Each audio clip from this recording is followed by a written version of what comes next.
பிரண்டை துவையலுக்கு 20 சின்ன வெங்காயம், 4-5 பூண்டு, கொஞ்சோண்டு புளி, ஒரு 10 காஞ்ச மிளகா, காஷ்மீர் மிளகா எடுத்திருக்கேன், கொஞ்சோண்டு பிரண்டை, இது வீட்டிலே ஃப்ரெஷ்ஷாக பறித்தது. இப்போ பிரண்டையை நம்ம நார் எடுக்கணும், ஏன்னா நடுவில் உள்ள அந்த சாஃப்ட் பார்ட் மட்டும் தான் நமக்கு வேணும். ஸோ நான் எல்லாத்தையும் எடுத்துட்டேன்.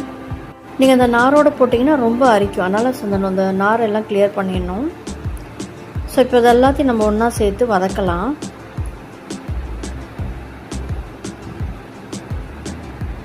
இப்போ கொஞ்சமாக எண்ணெய் ஊற்றி நம்ம இதை எடுத்த பொருள் எல்லாத்தையும் ஒன்று சேர வதக்கிடலாம்.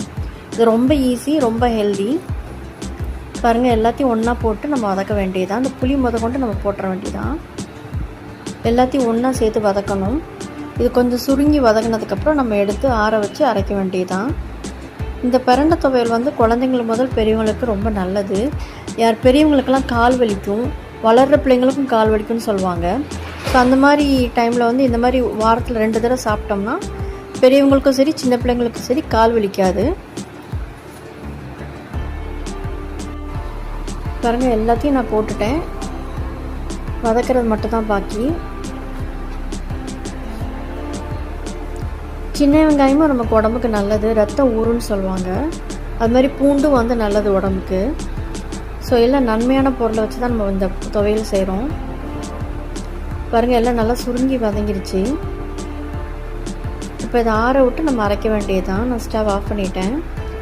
பாருங்கள், இந்தளவுக்கு வேகணும் அது.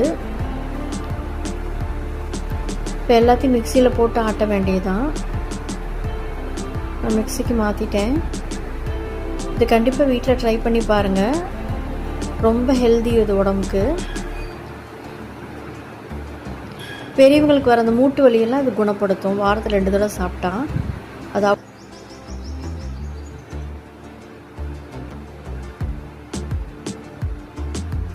பாருங்கள், எல்லாத்தையும் மாற்றிட்டேன்.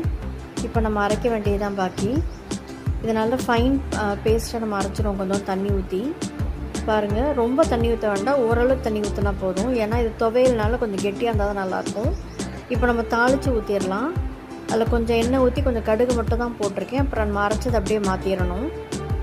மற்ற இது லைட்டாக வதங்கினா போதும், நமக்கு ரெடி ஆகிடும் துவையல். இது சாதத்தோட இட்லி, தோசை எதுக்குனாலும் ஒத்துக்கும்.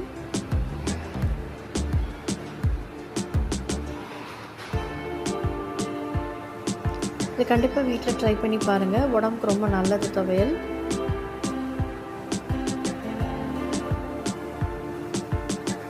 இதுக்கு தேவையான உப்பை நம்ம போட்டுக்கலாம்.